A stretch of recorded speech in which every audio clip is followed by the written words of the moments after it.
এবার চমক দিয়ে স্কোয়াড ঘোষণা করলো ব্রাজিল। কার্লোর দল মানেই চমক, সেই চমক থাকলো এবারও। দলে মেঘালাস, মার্কুইনহোস, রাফিনহারা নেই, তবে দলে ফিরেছেন অনেকে। আবার চমক দিয়ে ডাক এসেছে কয়েকজনেরও।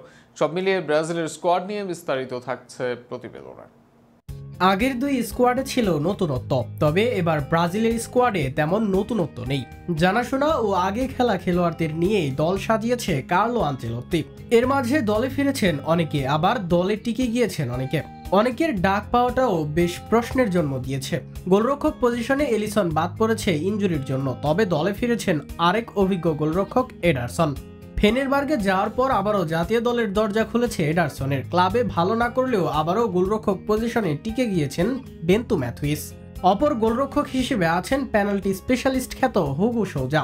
ইনজুরির জন্য মার্কুইনহস নেই ব্রাজিল দলে, তবে দলে ফিরেছেন এডার মিলিতাও। যদিও বাদ পড়েছেন শেষ 4 ম্যাচে 3 বার ব্রাজিলের শুরুর একাদশে থাকা আলেক্সান্দ্রো রিবেইরো। পিএসজির বেরালদো পেয়েছেন এই জায়গায় সুযোগ। অন্য ডিফেন্ডার হিসেবে আছেন ক্রুজেও এর ফ্রাভিজিও ব্রুনো। লেফট ব্যাক ও রাইট ব্যাকে চমক নেই, নতুন কাউকে সুযোগ নেই, বরং যাদের থাকার কথা তাদেরকেই রেখেছেন কোচ কার্লো। লেফট ব্যাকে ডগলাস সান্তোস ও কাইও হেনরিকরা আছেন আগের দল থেকে। আবারও দলে ফিরেছেন ইন্টার মিলানের কার্লোস আগস্তো। অপরদিকে ভ্যান্ডারসনের সাথে রাইট ব্যাকে ব্রাজিলের আস্থার নাম ওয়েসলি। এই জায়গায় সমর্থকদের আস্থার প্রতিদান দিয়েছে। মাঝমাঠে ব্রুনো গিমারেজ ও ক্যাসিমেরো থাকবেন সেটা নিশ্চিতই ছিল, তবে আলোচনায় থাকলেও জায়গা পাওয়া হয়নি কৌতিনহর। মাঝমাঠে ডাক পেয়েছেন উলভেসে খেলা ডিফেন্সিভ মিডফিল্ডার আন্দ্রে। শেষবার ডাক পেলেও ইনজুরির জন্য খেলা হয়নি জুয়েলিংটনের। তবে ক্লাবে পারফর্ম করে আবারও ফিরিয়েছেন দলে। অপরদিকে দলে জায়গা ধরে রেখেছেন লুকাস পাকুয়েতা। দলে ফিরেছেন জোয়াও গোমেজ। ইনজুরির কারণে দলে নেই জোয়াও পেদ্রো ও আন্দ্রে সান্তোস।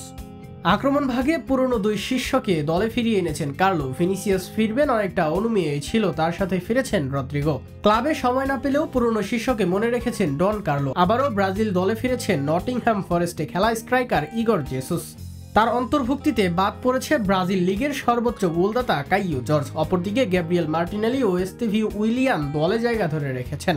ইনজুরি কাটিয়ে ফিরেছেন ম্যাথুইস কুনহা। অপরদিকে বারবার সমালোচনা হলেও কার্লোর দলে বহাল তবিয়াতেই আছেন রিচার্লিসন। সব মিলিয়ে আগের দুই দলে নিজের দেশের ঘরোয়া লিগের অধিক প্লেয়ার ডাকলেও এবার সেই সংখ্যাটা মোটে 2। এর বাইরে ফর্মের কমতিতে থাকা অনেক বড় নাম ডেকেছেন আনচেলত্তি।